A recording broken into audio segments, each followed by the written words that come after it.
Hi everybody, Dan Illman, Matt Bernier, the DRFBets race of the day for Thursday, August the 23rd. Race number 9 at the Spa, the $100,000 Riskaverse Stakes, a race you can play with a new DRFBets account. Sign up, get 10 times the bonus. Bet 20, get 200. DRF.com/bet is where you need to go. Here's the field for the Riskaverse. You can access free formulator past performances for this race on the Race of the Day event page at DRF.com. Download them, handicap along with us. We'll take the field in post position order, beginning with the recent maiden winner, the number 1 Quaff. John Velasquez has the mount. This horse got a really nice trip in winning his maiden, but I think it's worth noting that she really improved stretching out for the first time.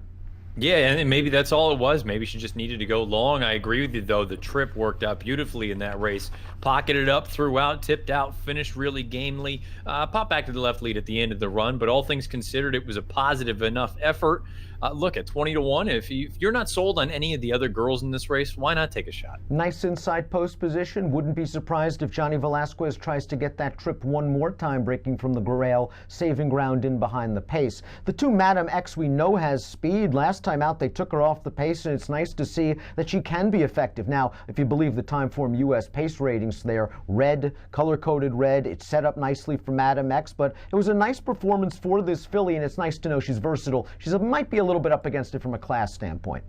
I think she's a little on the cheap side. That race hasn't come back all that great just yet. I know the third place finisher was the next out winner, but the figs have been light. And at the end of the day, even if you think that that's 76, if she's ready to move forward again, she's still on the light side from numbers. Cash out, the number 3's entered main track only. We hope this race stays on the turf because it is a good betting affair. One of the horses that figures to take money is the number 4 Tapit Today. For who else? Chad Brown. This is an affordable Tapit who sold for only $180,000. Chad's been very smart with her. I think he got her some confidence at Monmouth in the last 2 races. And last time out, this horse just swung wide turning into the stretch and was able to inhale the field. Not sure what she beat, but it is Chad. We've got a positive formulator fact. He's 44%, third off the layoff with 3-year-old last out winners in turf routes. I think this filly's okay, but if she's really overbet, I'm not sure I want her at such a short price. Well, that's really what it boils down to, doesn't it? Because she was visually impressive in that most recent start. She's really done nothing wrong in the turf. Don't hold that debut against her. The 5th place finisher from that most recent start is the next out winner with a 75.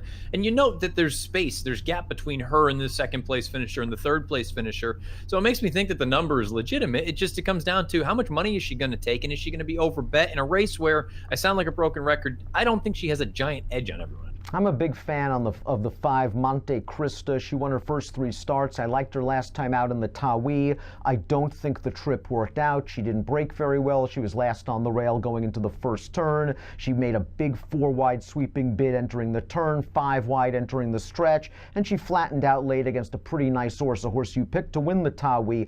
My issues with Monte Cristo are twofold. A, is she good enough against this group here at Saratoga? And B, the Tawi hasn't come back very fast.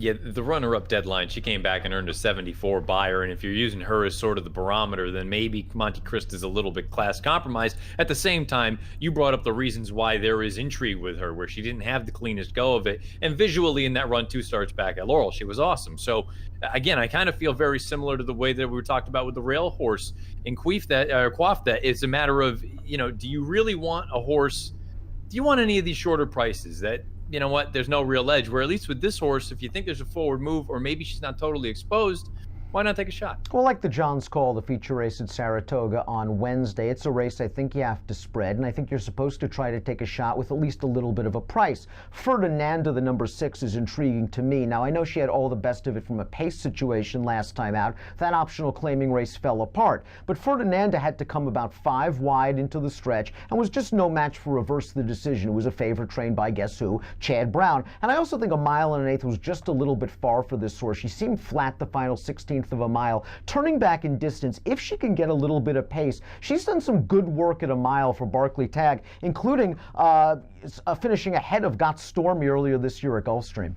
Yeah, again, she's the kind of horse, she shows up basically more often than not with a good effort. The question now becomes, do you think you're going to get a forward move here? But really, does it matter when you're going to be looking at a horse that's probably going to be close to double digits, I would imagine, when it's all said and done? And again, if you don't think any of those other more fancied horses has any real edge, why not take a shot here?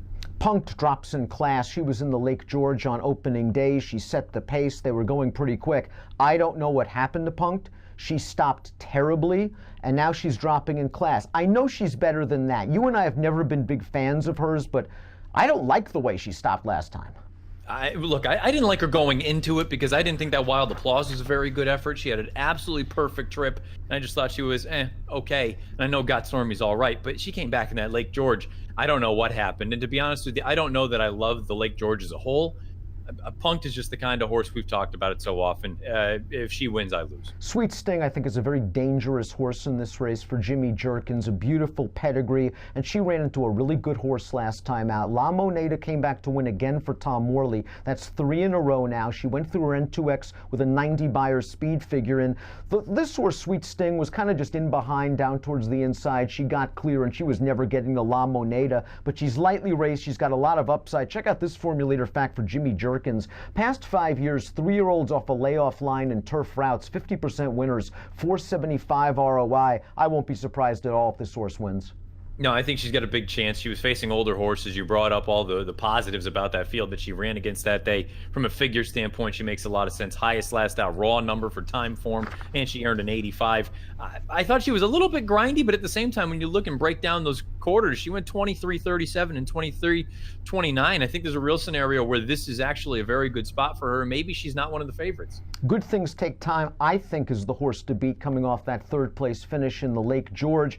Daddy Is a Legend came back, ran 3rd in the Lake Placid last week. Alti, the runner-up, came back to run 3rd in N1X with an 88 Beyer speed figure. So I buy the 86 Beyer that Good Things Take Time earned in the Lake George. And that 3rd fraction, color-coded red at Timeform US, and that was at the point where Punked stopped and Good Things Take Time took over the lead. She was just no match for Daddy Is a Legend in the lane. She's rock solid. She has tactical speed. I'm not sure I would like to take a short price on her, but I have to use her and everything. Now, am I getting a little bit too sort of nitpicky here, where I've liked her ever since she got here into the States? And I'm starting to wonder if she has a nose for the wire or not. It feels like she's been in plenty of opportunities and plenty of positions to take advantage. And for one reason or another, she doesn't get over the hump. Now she's run 2nd or 3rd on 6 occasions from 9 lifetime starts with only 1 win at a short price. I'm against her. I wonder if it's just the class relief with her now. She's been in against Got Stormy and Rushing Fall and Daddy Is a Legend. She fits in this spot, but it's a good point you bring up. She has been a bridesmaid throughout her career. Kitten's Cover Girl has not been a bridesmaid since being claimed by Pat Reynolds 3 starts back. Off the pace winner going 7 furlongs. Great ride from David Cohen, I thought, last time out. Got this girl up close to the pace, and she was able to take over with ease on the far turn and then held sway in the lane. 87 Beyer, a big improvement from her prior efforts. Do you believe that effort? The 4th horse came back to earn an 87 in her subsequent start. That might be the only reason that I have some confidence in the number, is because that 4th place finisher earned that 87. And look, I think the fact that perhaps this one's going to be forwardly placed from that outside draw, maybe not outright on the lead, but figures to be forward. The mile, I don't think that's going to be much of an issue. I thought she finished pretty well. Maybe this is going to be too tough for her, but I think the price is going to be right on a horse that, if you believe the Beyer, has the highest last out in the field, and if you believe the time form number, she's right there.